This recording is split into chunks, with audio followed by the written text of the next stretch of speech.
Welcome back. Last time we met your inner Aristotle and did some utilitarian math on the greatest good. Short version, in case you missed it, be a good person and pay attention to consequences.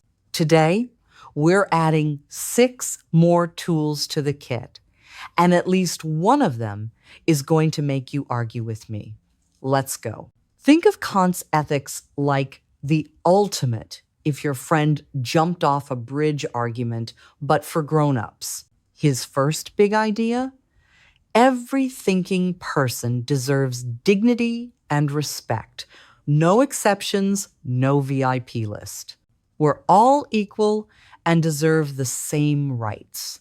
Whether you're a philosophy professor or someone who puts pineapple on pizza. Then comes his second greatest hit, the universal law.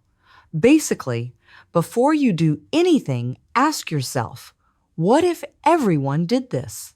If you wouldn't want to live in a world where everyone acts that way, don't do it yourself.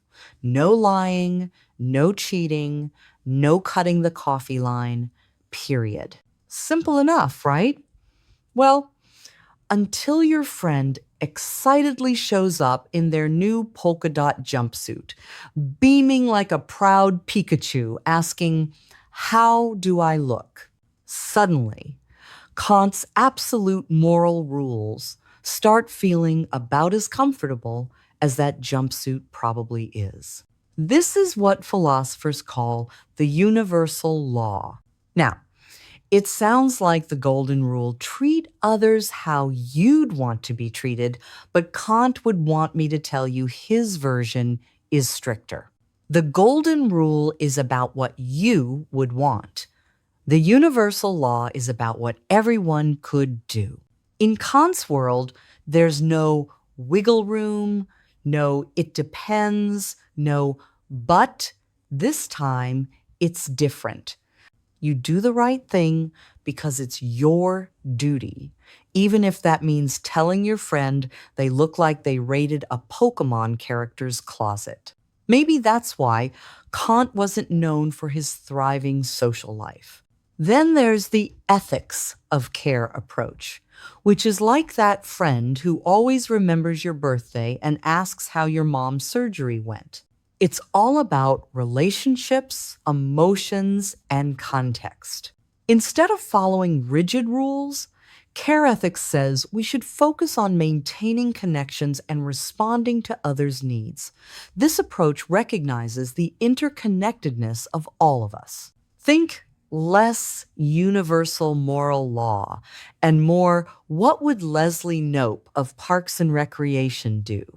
Ever feel like life is a giant, confusing plate of spaghetti with no clear instructions on how to eat it? Feeling overwhelmed by the weight of the world?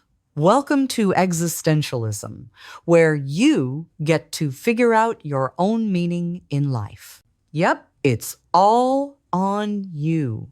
You have the freedom to make choices, and with that comes responsibility. Jean-Paul Sartre would tell you, embrace it. Just maybe don't think about it too hard at 3 a.m. But here's the fun part. Existentialists are all about personal responsibility. You get to decide the meaning of your life. You want to be a dog-walking poet who solves mysteries on the side? Existentialism says, go for it. Here's the oldest trick in the fairness playbook. You cut, I choose. Suddenly, that knife gets very precise, doesn't it? That's justice in a nutshell, giving people what they're due and setting things up so nobody can rig the outcome.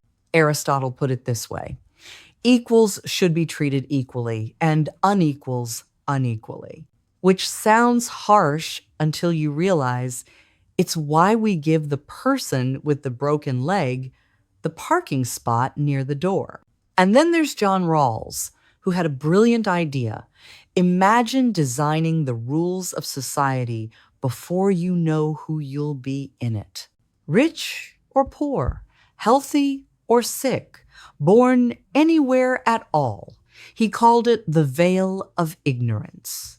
Turns out, when you don't know which slice you're getting, you cut a lot more carefully. This one's simple. What's best for everyone? The common good approach asks us to think beyond our own needs and look at how our actions affect the whole community. Picture this. You're stuck with a group project. Do you do all the work yourself or help everyone contribute for the greater good? Psst, we know you'd rather just do it yourself.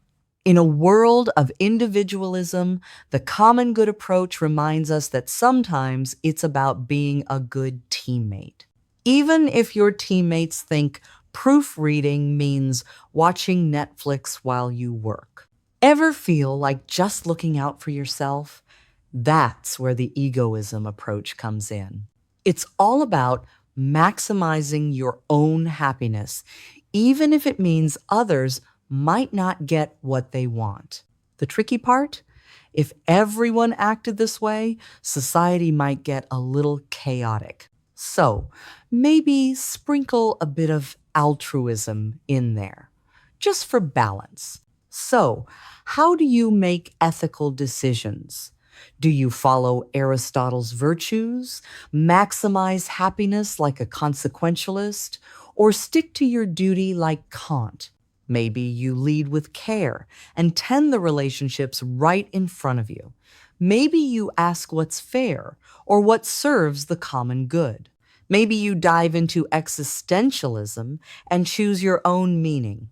Or perhaps you sprinkle in a bit of egoism because, let's be honest, you've got to put on your own oxygen mask before you can help anyone else. Whatever approach you take, just remember, ethics is all about making thoughtful choices. And please, for everyone's sake, don't overthink the pineapple pizza debate.